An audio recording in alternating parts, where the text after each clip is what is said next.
Hello! Hello, réussir son année 2023. Yes, quel beau thème.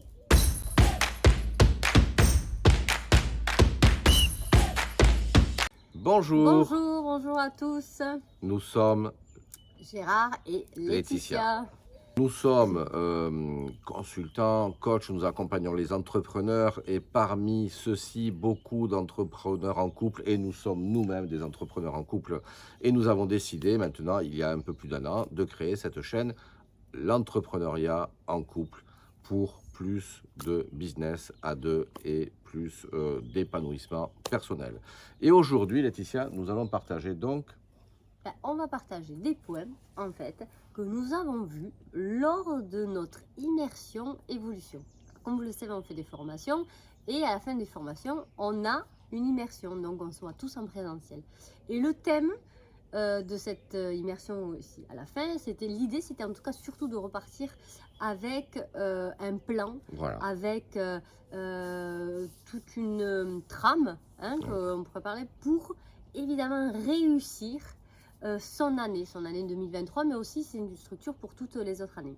Et puis, cette analyse qu'on va vous présenter peut aussi se reproduire à un moment donné dans l'année. Parce qu'aujourd'hui, ce qui est quand même spécifique, et c'est pas à vous que je vais le dire, dans notre contexte, ça bouge tellement que beaucoup d'entrepreneurs sont dans le flou sur leur devenir, sur leur plan d'action, sur la légitimité qu'ils peuvent avoir. Et quand on est à deux, ça peut être démultiplié aussi. Donc, nous, notre but, c'est amener de la clarté et cette méthodologie qui va permettre, en fait, d'avoir cette vision dynamique et globale des choses. Le premier, avant de savoir ce que l'on va devenir, parce qu'il s'agit bien de cela, qu'est-ce qu'on va devenir dans ce monde, au départ, par quoi on commence? Peut-être qu'on pourrait commencer par le fait de savoir d'où l'on vient, ce qui Voilà. s'est passé juste en amont, à la source en fait. C'est un peu ça, savoir d'où l'on vient pour savoir où l'on va. Oui, et puis surtout identifier également, hein, Laetitia, les points qui nous ont fait progresser, sur quelle trajectoire nous sommes. Vous savez, parfois on a l'impression de ramer, c'est difficile, etc. Mais quand on regarde en arrière, il y a 3 ans, il y a 4 ans, qu'est-ce qu'on faisait et qu'est-ce qu'on fait aujourd'hui? C'est énorme. Et souvent, l'humain se donne des objectifs à un an qui sont compliqués à avoir, mais au cours des 5 ans, 10 ans, on s'aperçoit qu'on est sur de sacrées évolutions. C'est notre cas, on vous en parlera une prochaine vidéo.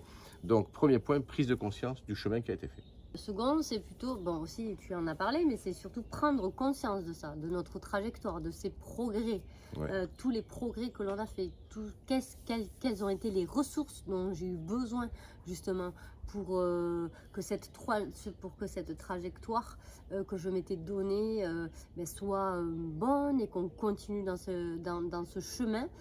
Voilà, quelles ont été les ressources très importantes et quels ont été les progrès. On est sur du positif. Je veux aller chercher ce qu'on a fait, récupérer ça pour pouvoir le projeter pour plus tard.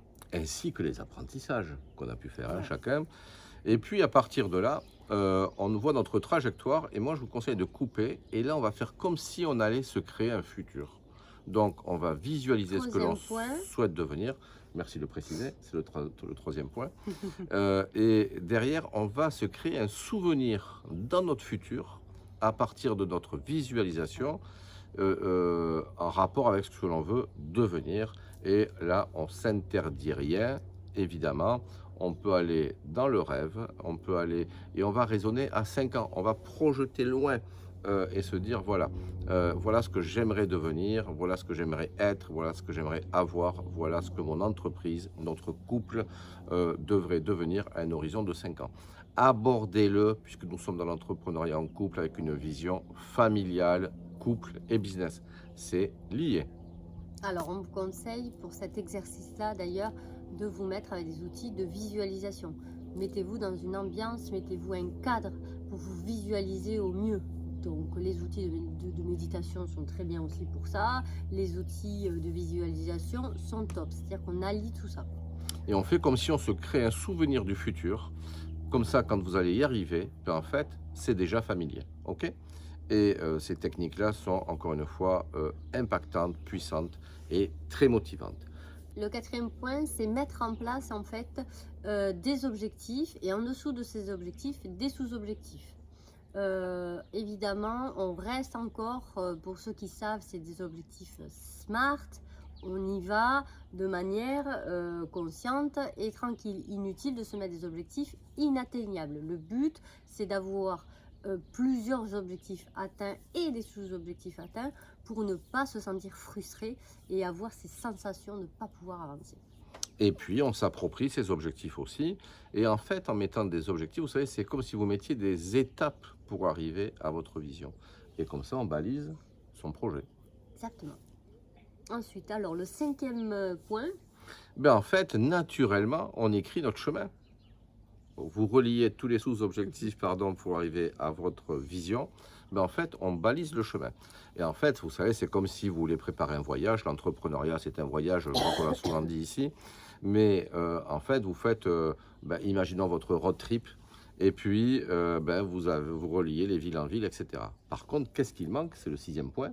Ah ben c'est la définition, on en a parlé, mais c'est la définition des ressources et des contraintes, forcément. Qu'est-ce qui va être ressources pour moi, pour nous, pour le couple? Qu'est-ce qui va être des contraintes ou une contrainte?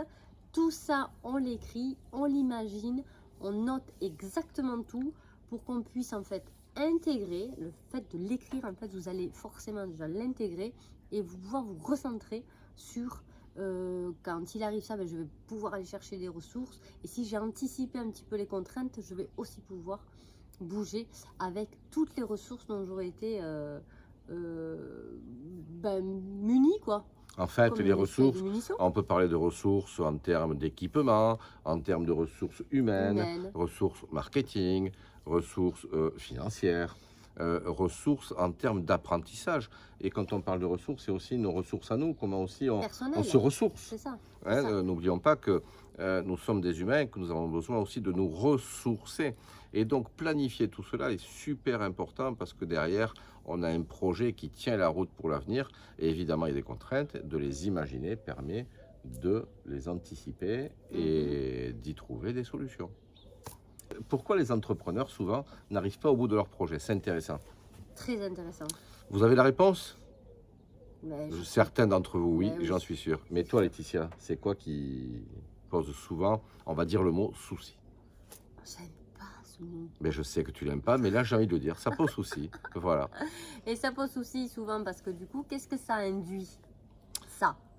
Tout ça, ça induit que on a des habitudes et qu'il va devoir falloir les changer. En tout cas, pas toutes, évidemment, surtout pas. Mais il y aura sûrement certaines habitudes à changer. Et ça, c'est ça qui fait que si on ne le prend pas en compte et qu'on ne se mette pas en énergie de se motiver à se dire ça, c'est une habitude que j'avais l'année dernière, par exemple, qui ne m'a pas aidé. Clairement, au contraire, elle m'a peut-être même désavantagée. Eh bien, tiens, si je la changeais, et qu'est-ce que je peux faire pour la changer? Et qui va m'aider pour changer cette habitude?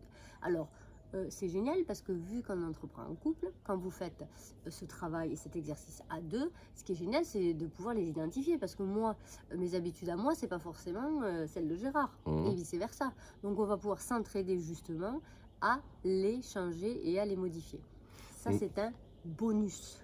D'ailleurs, qu'est-ce que tu vas changer comme habitude? Je vous l'expliquerai dans une prochaine vidéo. Bon. C'est un beau sujet. Ouais, on va faire un sujet spécial habitude. Parce qu'on sait le temps qu'il faut pour changer une habitude. Vous le savez très bien vous aussi, puisque vous avez déjà testé et on est tous à le tester. Il faut arrêter de s'imaginer qu'on ne l'a pas déjà fait. Mais pourquoi ça ne fonctionne pas? C'est sur le long terme que ça ne fonctionne pas.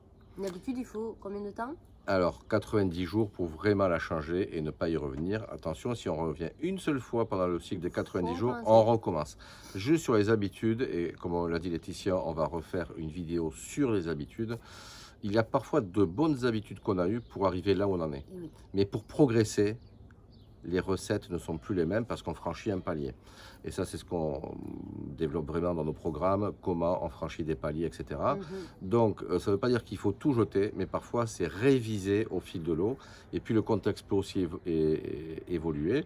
Donc, il y a des habitudes qu'on est obligé de changer parce qu'elles ne sont pas bonnes. C'est comme ça. Des habitudes qu'on doit faire évoluer parce qu'elles ne permettront plus le succès de demain. Et changer de recette. Et pour finir, Laetitia, une fois qu'on a vu ces habitudes, qu'on a vu tout ce qui est en amont. Il faut faire. Qu'est-ce que nous vous recommandons? On nous recommande quoi? De mettre un plan d'action cadencé. La planification, ben, c'est en fait notre guide. Hein, on a vu la vision, on a vu le plan, on a vu le mouvement dans l'espace, qu'est-ce qu'on veut devenir, on met des sous-étapes, on met le chemin, on balise, etc. Et maintenant, par quoi on commence? Ben, en fonction de votre situation, peut-être accélérer le marketing, peut-être faire aussi un point sur votre équilibre couple, bouger certaines lignes, peut-être blinder l'aspect financier, consolider une équipe. Bref, parfois c'est même en même temps qu'il faut le faire. En tout cas, cadencer toutes vos actions pour arriver aux objectifs.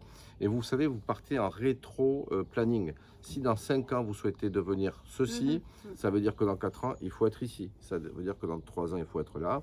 Ça veut dire que fin 2023, il faut être à tel endroit. Et ensuite, on fait en rétro-planning, mois par mois, et semaine, jusqu'au point où nous en sommes aujourd'hui. Ça s'appelle le cadencement des actions. En priorisant les actions. Voilà. Qu'est-ce qui est prioritaire, qu'est-ce qui est urgent, qu'est-ce qui l'est moins. Tout ça à le mettre en même temps, quoi. Je cadence, mais je priorise et je mets là où il faut booster à un moment donné. Si c'est la priorité, alors on va commencer par ça. C'est un très très bel exercice, un exercice très puissant. On vous conseille vraiment de le faire autour d'un moment assez convivial, évidemment. On va vous retrouver très très vite pour de prochaines aventures, une interview, du contenu. On va voir, on va vous dire ça. En attendant, on va vous laisser sous ce magnifique soleil d'hiver. Et puis Laetitia vous disait moment convivial, c'est très important tout le temps. Champagne, café, jus d'orange, smoothie. Et puis nous, on vous fait, on vous dit bye bye, à très très vite. Les vidéos vont s'enchaîner à partir de maintenant, après l'absence qu'on a eue. Ça va envoyer les gars et les filles, puisque vous êtes des couples. Merci à vous, merci à tous. Et surtout, n'oubliez pas, entrepreneur à deux, entrepreneur plus heureux. Ciao, ciao. Bye. À très bientôt. À très très vite.